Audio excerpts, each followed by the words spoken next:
Steve. Hey, what's up? Good. How are you? I'm Hi, good. Alberto.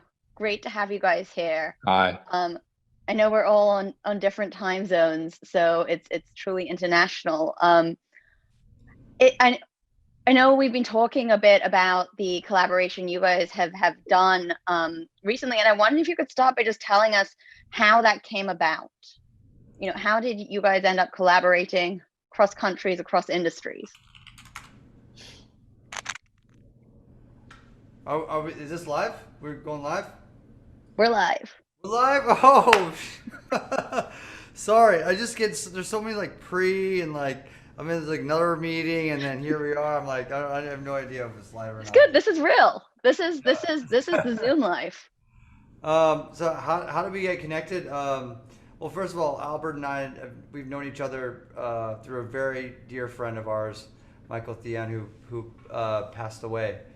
And he's my manager and my best friend, and Albert's very, very close friend. We're all very, very close. So without Michael, I would have never met Albert. So, shout out to Michael. He's here with us now. He's always here with us. Um, but Albert and I have known each other over 10 years, and we've traveled the world together. We've toured together. We've collaborated on music together. Um, and our energy is just like when we come together, it's really strong, it's really kinetic. And so it's very natural for us to collaborate in any form, really. And I've gone to his mill. I was really interested about denim, and it's back in 2012. So I went to the Candiani mill, and he took me through and showed me all the different techniques, the process of how denim is made. I had no idea, you know, no clue, and I got to see it all. I got to see it right in front of me, just from like, from the very beginning to the finished product, and then the different techniques you can do. It was very, very exciting. So here we are, 8 years later, and we finally put together this fun collection. Wait, so Alberto, why did it take 8 years? That's funny. Well, let's go back to 2012 when Steve came over. He really loved it. I could tell he was truly interested in denim. And it was probably more interested in the waste and what you guys do with that intermediate product and blah, blah. And of course, I mean, we all agreed that to be efficient is the very first step you want to take if you want to be sustainable. So you don't want to create waste. But if you do at any level, then you just want to make sure you recycle it. So I was telling Steve about this whole process, and he was really impressed. So we said, well, let's try to do something together, and we did try, and then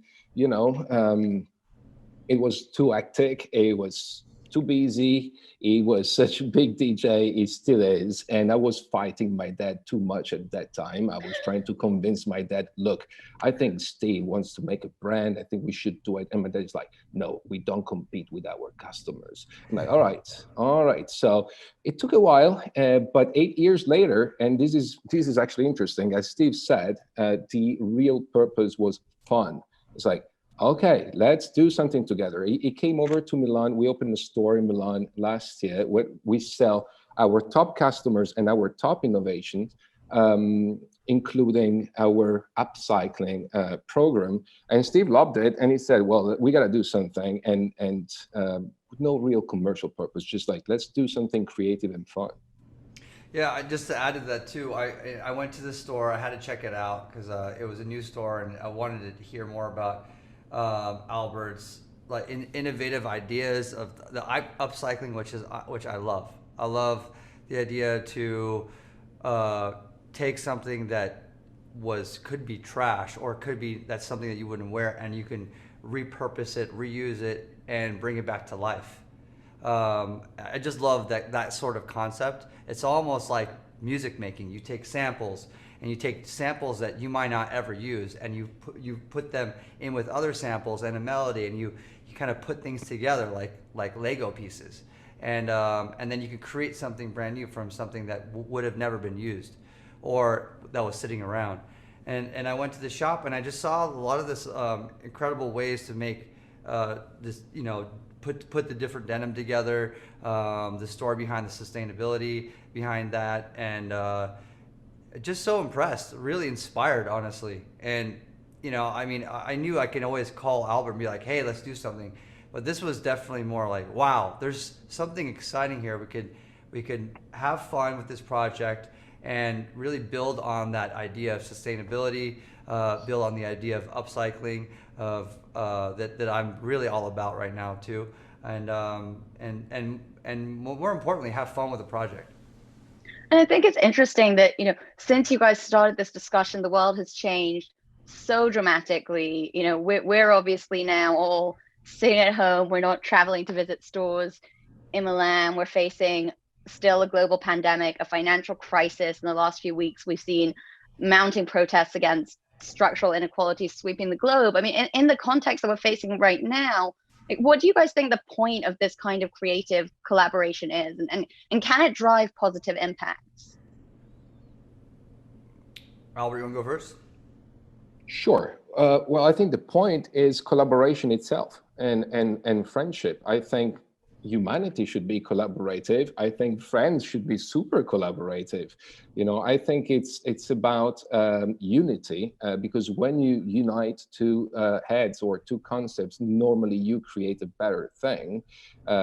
Exchange, interaction. It's actually the beginning of a creative process. So I'm telling you, yes, we've been through, the past few months have been pretty dark. But again, we believe that in darkness, in those hard times, true creativity can actually show up and bring something very, very innovative and even artistic into the world. So I just watched yesterday. I watched Be Water. It's a documentary on Bruce Lee on ESPN, and I was lucky enough to do this Zoom call with the director and Kamau Bell, who's he's a great comedian, funny comedian, obsessed with Bruce Lee, just like me. And one thing that Kamau said was that Bruce was a seeker of knowledge, and in that ability to look for knowledge, he went outside of his circles. He was friends with Kareem Abdul-Jabbar and was training him, and he's also friends with the $1 Million Man. What's his name? Steve. Gosh. Now you're getting all of us. So it's just brain. But anyways, he was like the Brad Pitt of our generation. So anyways, he connected with all different walks of life, and it wasn't like, hey, I want to talk to this Caucasian guy, and I want to talk to this black guy, and I'm Asian, and we're gonna all work together. But he looked outside of his space. I think that's a great way to look at life, is that you want to work and collaborate. For me, I love collaborating outside of my space. You want to work and collaborate in different fields, in different worlds, in different cultures, and learn, and constantly learn, and be a student, and go in there with no ego. Whenever I work with an artist in music, I go into the studio with no ego and want to learn their process, want to learn how they're going to interpret this particular melody. When I work with Albert, I'm here as a student. I'm here to learn from Albert on what he's doing with sustainable denim and the history that he has. He had 4 generations building the Candiani mills, and he's a very good friend. So he's opening his door to me, and that's incredible. It's an incredible honor to be in there with Albert and learning. And Albert's doing the same with me, allowing me to wanting to work with me and learn about my world that I'm in. And I think it's like how we should kind of look at life is, we constantly keep bridging to different cultures, different worlds, and the diversity itself will just help you be a better human being. And also, it's just like there's challenges in that too, right? Because you don't understand that world, but that's where you learn the most. Well, That's where you. and when we're talking about Sorry. a subject like sustainability, which is so complex and means so many different things, like Steve, how important do you see it that you are able to bring knowledge of that to a much wider platform? I think it's I think I have to use my platform. I have a responsibility to use my platform in the way in which that I perceive it. You know, like everyone has their own opinions and perspectives. Uh, you know, but in this case, when I heard, like found out about what Albert's doing, and Albert's like, you know, I don't want to speak for Albert, but it seems to me when I'm with him, he's all about innovation and sustainability in the fashion industry and making a statement with that. So if I can link with that, that's really big deal for me. That's where like if I get inspired by that, I follow that inspiration. I'm gonna give you another example, and I'm sorry I kind of digress in different worlds, but I you know, I'm really close with this one brand, and the brand's massive. They're multi-billion-dollar brand. I don't know how big they're. They're just huge. Okay. And they're my friends. They're like, you know, I'm not saying like I'm endorsed by them or anything, but I'm friends with them, and they, you know, they always show me, let me in their showrooms, and I get the stuff from them, to get clothes from them, and shoes, and really great guys. And like, I'm not also like exclusive with them, just FYI, but Disclosures really, here. really close friends of mine. But when I walked in last time I was there, or the last few times I was there, they're like, we're becoming more and more plastic free as a company. So there's no more plastic cups here. We have glass bottles here, and soon in our shoes, by a certain year, we're gonna have no plastic in the soles. And they're making a major statement on plastic, and that costs money. That costs a lot of like they need to bring research and scientists and things like that. That costs a lot of money, but they care about the future. They care about the planet, and they have a very, very large footprint. And so when I heard about that, I was like inspired. I was getting chills down my arms, and I'm like, I'm proud to wear your stuff even more. And they're my friends, I'd wear it anyways. But like when they said that and they made a statement, it's not like they're, I guess this term that I'm learning, greenwashing. They're not greenwashing. They're like, they're making a statement just to be a part, you know, of this world. Hey, this is what we're doing. You don't like, you could do it if you want to do it, but we're gonna do this. You know, we're making our statement. So when Albert's saying, I'm going to spend extra money, extra research, extra time on sustainability, and he has a very large footprint in denim. That inspires me. I'm like, man, I am so happy to work with you. Like, I want to work with people that inspire me. And that is an inspirational conversation, a conversation that we all need to have. It's a shame when brands say those things, that they're doing those things, but they're not really doing them to inspire people like me. But like, that's why it's important to look deeper, you know. And I think it's easier now that people can find out more about brands and what they stand for, and the inner workings of how things are. There's a lot of misinformation on the internet and the world, but you know, like when you hear a brand doing that, like, you know, it's exciting, at least for me. Like, that excites me. So I want to work with them and keep spreading that message, because, you know, the more people do it, the more normalized it is. Yeah, it's really becomes more normalized. It gets cheaper, you know, overall, and like, you want it to be cool. You want it to be cool. You want it to be like, yo, I'm wearing sustainable denim. Like, you want that to be a cool thing, so that people will like want to wear it and, like, you know, be proud of that. So Alberto, you're a fourth generation denim manufacturer. How do you see this evolution? You know, is the industry changing, and are we really moving towards more sustainability? You know, what's the balance between real action and greenwashing here? So the problem is that the industry has to change. And the industry started to change too late. And we all know that. And the real problem is that the fashion industry is overproducing. So if you look at the contamination and the landfills, those are the real issues today, and we have to catch up. So we're trying to lower our impact by recycling, which again, very good, it's very important, it's very basic, and it is related to efficiency. But also, we are looking at neutralizing the impact. Now, I mean, everyone's talking about biodegradable products, even in the fashion industry.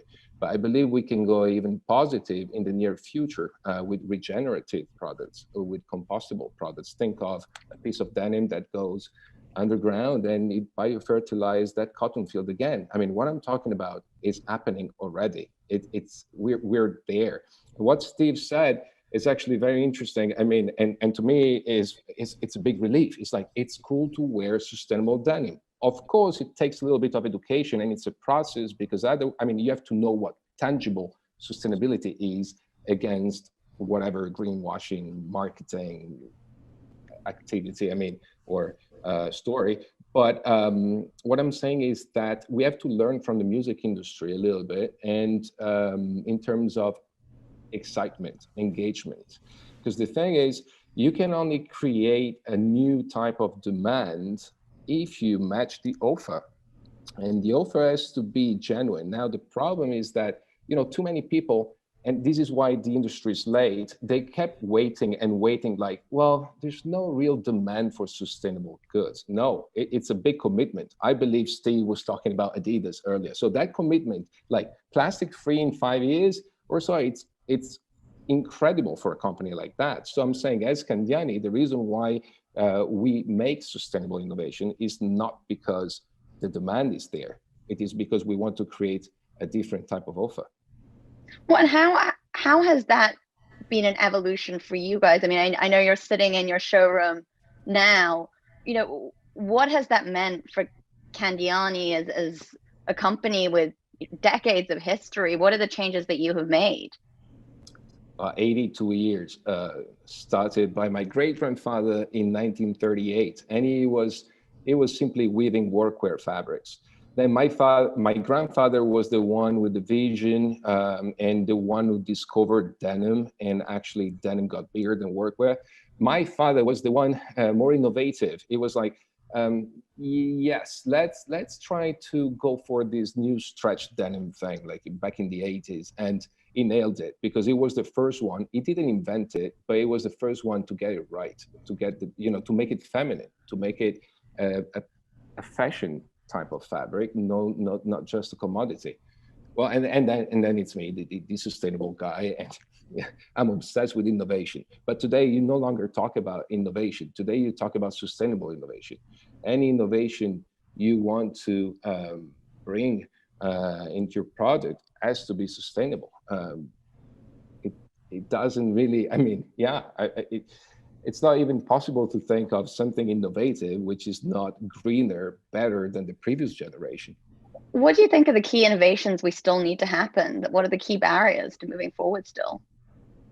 The key barriers are very much mental, especially in the textile industry, which is very much based on, we've always done this in this traditional way, and this is the way we keep doing it, which is a big mistake, because, as you know, denim is a very, very chemical and water intensive and resources in general type of fabric. So you have to look at the old new generation of denim 2.0. You have to look at new fibers. You certainly have to look at what cotton you buy, because don't forget that denim in the end is cotton and indigo.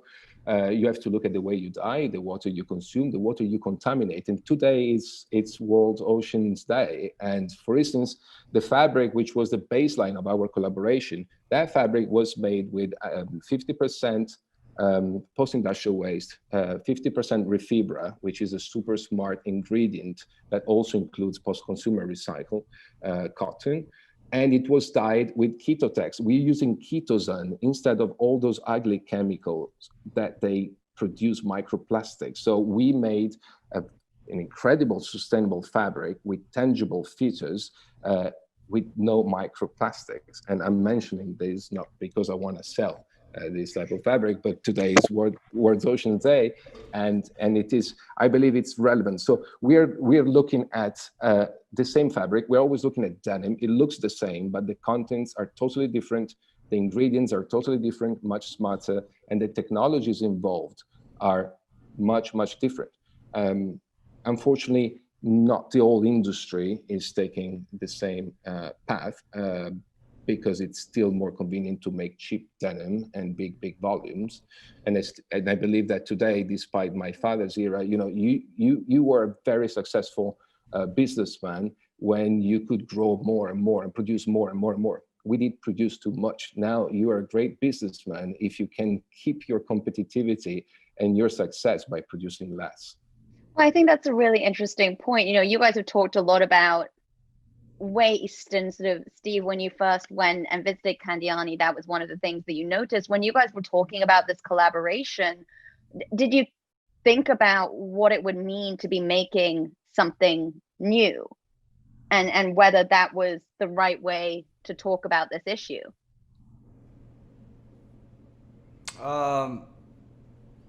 Yeah, well, I mean, I knew it was going to be new, but we're talking about like, what does new mean? Like, this isn't vintage. This isn't like we're going to like a thrift store and getting denim. That, this is, we're using like all the different the stuff that Albert's talking about. I'm not going to get into. I don't know the details of but like all those ingredients that Albert's talking about. That's how I saw that this collaboration was based off of. And it is an upcycling of that kind of material, putting together with new design, with a new way to create the artwork. And the base of the denim is what Albert's talking about, the sustainable, innovative denim. And then we, applied the art that I submitted to the collaboration. But we did it in a really interesting way as well, which I think it was shown in the video of how the art was lasered in. Once again, I'm probably using the wrong terminology here, but that's how I saw it mentally.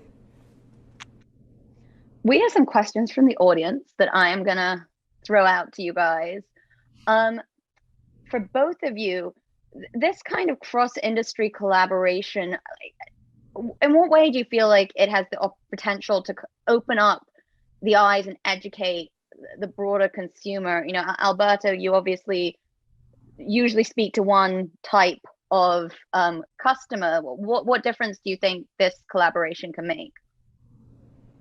Well, let's say that having a very good friend like Steve Aoki, I mean, he's a contemporary icon. So he's probably, is the best guy to bring fashion into music and music into fashion. So we're now talking to a bigger audience. I don't like to think we're looking at different customers. I believe that we should a little bit change our mindset and not really look at the end consumer no more, but let's look at the citizen. And I stole this sentence from my mentor, Maurizio Donadi, who is the guru of upcycling. If we look at that guy as a citizen, the whole perspective changes, and the fashion industry will change according to that. But we have to mean it, In this case, our collaboration, again, it's based very much on the fun factor. It's a super tiny limited edition. We are not even trying to make business here. It's a great collaboration that speaks to a younger audience because of Steve. And Steve, as I said earlier, he amplified the message, and he's reaching people that probably they can finally find their interest into sustainable innovation and a very alternative, beautiful product. Yeah, this collaboration is more about the story.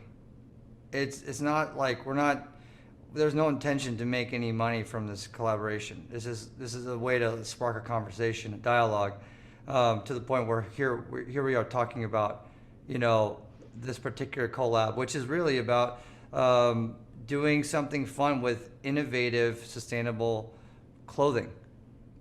I'm always trying to keep my eyes open. I'm like a tech head, so I'm always trying to think about like what are some new innovative ideas that are out there in the world, and I'm just trying to peer my head into these worlds. And little did I know, Albert was already doing that for a long time. And when I got to see it for in his shop, I was like, wow, this is a conversation that we can bring out to people, talk about, get people excited about something fun, new, innovative, and that has like a ecological perspective to it, a sustainable perspective to it, and it's real. It's something that's real that people can grasp onto, and also inspire too. You know, like you don't have to go into the normal approach if you don't want to. That's like always been my motto. Is that like if I can't get in the conventional way, I'll just build my own. You know, I'll start my own label. I'll create my own audience, and I mean, this is alternative right now, but we don't want it to be alternative. You know, the goal is for the alternative to become mainstream. You know, like Well, for me, like I start alternative, but I want more and more people to listen to my music. well, that's really interesting because another audience question that's just come through is, what do you see as the connection between music, fashion, and sustainability, and linking them together to create a new normal? Do you see that as an opportunity here to move from, as you said, something that is not mainstream right now, but to help push that Well, towards a I mean, broader audience? it doesn't matter. Like, it doesn't matter if it's a song or if it's a product or if it's, you know, a phone or if it's a sweater or a piece of denim. It's you buy these clothes, not because of the material so much. You buy because like this relates to your life. Somewhere somehow the brand relates to your life. It like the story of the brand, the story of the item that you buy, it connects to who you are as a person. So that's what we're talking about here is that's really the conversation. The music is the same way. You know, you listen to music with like a certain friend group, and you get excited and you share that music with you know, with the friend group that loves that kind of music. You know, and it's extremely contagious, and it grows into these huge festivals, and everyone loves experiencing that together. I mean, these are all like, whether it's a shirt or a song, these are just stories that we live and breathe for. So this conversation is connecting to music fans, to people that love denim, to, you know, whatever. It's culture. I mean, it's all part of culture. So it's all one and the same at the end of the day. So can we kind of connect this to become a central part of culture, I guess, is the aim. Right. I And mean, Albert, sorry, yeah, Steve, go. go ahead. Go. Sorry, Albert. Oh, no, No, I was just going to ask Albert what he thought. I'm just saying those collaborations are interesting, truly interesting when they're real. I saw so many collaborations like from brands and artists that were just a little forced. I think that everything has to be real in order to have a truthful meaning. And again, in this case, it's fun was the look. We work so hard every day, and then at some point we're like, why can't we just add a little fun to what we do, and also create something new and something innovative and something brilliant, which eventually can become business one day. It could be an opportunity. Yes, that wasn't the spirit. I mean, the spirit was just, very, very genuine. Well, speaking of hard work, in terms of the hard work that sort of you see going forward, Alberto, what do you see as the most kind of exciting potential new technologies or innovations or new fabrics coming out onto the market that might be the next game changer? I'm all in circularity, and now you just gave me an idea. We are about to launch a new stretch technology called Corriva, which is about biostretch made with renewable sources. It's natural rubber, and it doesn't interfere with the ability of biodegradation of the denim. And at the same time, it actually performs even better than synthetics. So even durability is not an issue. It's not going to biodegrade on you, just to be clear. So actually, that should be the next collaboration, because if you've seen the way Steve performs on stage, and if you've seen the famous Aoki jump, man, you need a stretch pair of denim. The one we did It's true. might be too rigid. No, it's true. Yeah, for anyone that's physical, yes, you need that stretch. That's why I wear my collab pants like one size bigger, so I can, my high kicks. I mean, you're not supposed to be working out in your denim, but when I'm on stage, it's pretty much a workout, and I am wearing denim for the most part. Well, and that's a really important innovation because, stretch denim adds plastic essentially to what is an organic material. So that's pretty cool to have something that could be biodegradable. Yeah, elastan, synthetic elastan, even though they're not considered properly plastic, but those that interfere with the ability of biodegrade. So yes, that's why we and to recycle, right? No, the natural rubber we are making is not recycled. It's actually, but it's from renewable sources. So that's no, but the elastane interferes with the ability to recycle denim, right? It's in a way, let's say that in certain percentages it could be included.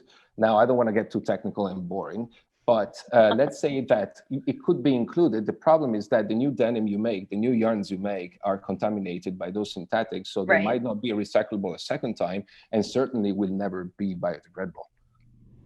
Which is why we do need to keep investing in new fabric innovations. Right. Obviously, we are at a point of great change now. Another audience question, Alberto, is whether you see real, and indeed Steve, if you have a view on this from an audience perspective, but whether you are foreseeing that there will be real differences in consumer behavior as we emerge from the current pandemic. I mean, it will take time to normalize. And again, normalization doesn't necessarily mean we're going to go back to the old normality. I think during this different normality, some people, many people behaviors have changed, and not always in a negative way. I mean, people I've talked before about the online business and connectivity and smart working. I mean, many things have changed. In terms of consumeristic behaviors, I really hope that this pandemic, that is somehow is related to our health and the health of the planet, will make people investigate a little deeper into what they buy. I mean, even myself, when I had a little extra time on my laptop, I did research, things I'm interested way more in the past 2 months than I ever done. I really hope that people have done that too when they were seeking for fiction stuff. Steve, what do you think? What does the music audience look like after this? What does touring look like after this? Before I get into that, I was thinking about tech, where not tech, but where technology or innovation in fashion failed. That's what I was thinking about. And I think one of the things I remember when, because people want to fuse technology and fashion somehow. So remember the time when there's the tech wearables? It just didn't really happen, right? People didn't want to wear a shirt with you might as well just wear a watch that detects your heartbeat. You don't have to wear a shirt that does. But at the same time, I mean, this is really going nowhere. I was just thinking about it. I was like, what other fashion innovations failed? But you know what? You have to keep trying. You have to keep trying. That's the end of the day. You just got to keep trying. And so in music, I